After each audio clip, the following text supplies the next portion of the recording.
नमस्कार, मैं हूं शुभे और आप देख रहे हैं न्यूज फाउंडेशन। बंगाल चुनाव को लेकर अब अलग अलग राजनीतिक दलों की तरफ से तैयारियां की जा रही हैं। इसी कड़ी में अगर फिलहाल बंगाल के मुख्यमंत्री ममता बनर्जी की बात की जाए तो उन्हें भी तेजस्वी यादव की जरूरत है। ऐसा हम इसलिए कह रहे हैं क्योंकि जिस तरीके से नेता प्रतिपक्ष तेजस्वी यादव लगातार बंगाल चुनाव को लेकर उनकी तरफ से पूरी तैयारी की जा रही है, हर वो संभव प्रयास किए जा रहे हैं कि तृणमूल कांग्रेस के साथ मिलकर वो बंगाल की चुनावी अखाड़े में उतरे, तो कुछ ऐसी ही जरूरत ममता बनर्जी को भी तेजस्वी यादव की है। दरअसल गौर फरमाने वाली बात यह है कि इस वक्त अगर बंगाल की आबादी की बात की जाए तो कुल आबादी 10 करोड़ की है, जिसमें 1.25 करोड़ फीसदी ऐसे लोग हैं जो हिंदी भाषी हैं, यानी कि कुल 12%, और इन सब में 72 लाख वोटर्स हैं। यानी कि इन 72 लाख वोटर्स को लेकर तेजस्वी यादव कहीं ना कहीं ममता बनर्जी की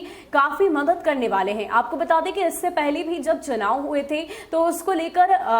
ममता दीदी ने कई सारी पहल की थी, कई सारी कोशिशें उनकी तरफ से की गई थी कि किसी भी तरीके से इन 72 लाख वोटर्स को साधा जाए। सबसे पहले इसके लिए उन्होंने 7 मिडिल स्कूल और 10 से 11 हिंदी भाषी स्कूल खुलवाए थे, जिसको लेकर पहले भी राजनीति होती आई। लेकिन अब तो एक तरफ जहां नेता प्रतिपक्ष तेजस्वी यादव ने इस बात का ऐलान पहले ही कर दिया था कि आरजेडी उन्हीं के साथ बंगाल के चुनावी अखाड़े में उतरेगी जो भाजपा के खिलाफ मजबूती के साथ बंगाल के चुनावी मैदान में होंगे, यानी कि तृणमूल कांग्रेस के साथ जाने की कोशिश उनकी तरफ से पहले भी की जा चुकी है। इस कड़ी में उन्होंने अपने पार्टी के 2 वरिष्ठ नेता अब्दुल बारिश सिद्दीकी और श्याम रजक को बंगाल के दौरे पर भी भेजा था। उस दौरान हालांकि ममता बनर्जी से तो इन दोनों की मुलाकात नहीं हुई, लेकिन उनके भतीजे अभिषेक बनर्जी से उनकी मुलाकात हुई थी, और साथ ही साथ जाने मानी राजनीतिज्ञ यानी कि प्रशांत किशोर से भी उनकी मुलाकात हुई। आगे की रणनीति पर चर्चा हुई, लेकिन फिलहाल गठबंधन को लेकर कोई फैसला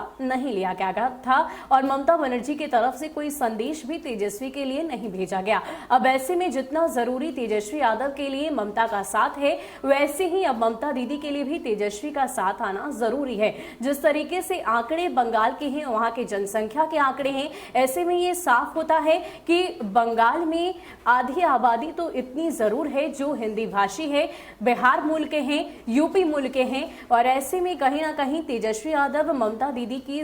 जरूर मदद करेंगे और खास करके अल्पसंख्यकों को साधने में तेजस्वी यादव की तरफ से पूरी मदद ममता दीदी की जाएगी। आपको बता दें कि जिस तरीके से MY समीकरण के लिए राजद बिहार में जाना जाता है, ऐसे ही समीकरण बंगाल में भी साधने की कोशिश तेजस्वी यादव की तरफ से की जाएगी। हालांकि इस बात को लेकर अभी फैसला नहीं हुआ है कि गठबंधन किसके साथ होगा, क्योंकि एक तरफ जहां वाम दल और कांग्रेस की बात करें तो वो भी पूरी तरीके से तैयार है कि अगर ममता दीदी ने हामी नहीं भरी तो कहीं ना कहीं तेजस्वी यादव उनके साथ आ जाएं और वो उनके साथ मिलकर बंगाल के चुनावी अखाड़े में उतरे। लेकिन हालांकि तेजस्वी यादव ने पहले ही इस बात का फैसला कर लिया था कि वो बंगाल चुनाव में तृणमूल कांग्रेस के साथ जाएंगे। सीटों की अगर बात की जाए तो सीटों के बंटवारे को लेकर भी अभी फैसला नहीं लिया गया है। हालांकि सूत्रों के अनुसार इस बात की खबर सामने आई थी कि राजद जो है वो 6 सीटों पर बंगाल में अपने उम्मीदवार को उतारना चाहती है, लेकिन कहीं ना कहीं अगर ममता दीदी के साथ बात नहीं बनती है 6 सीटों पर,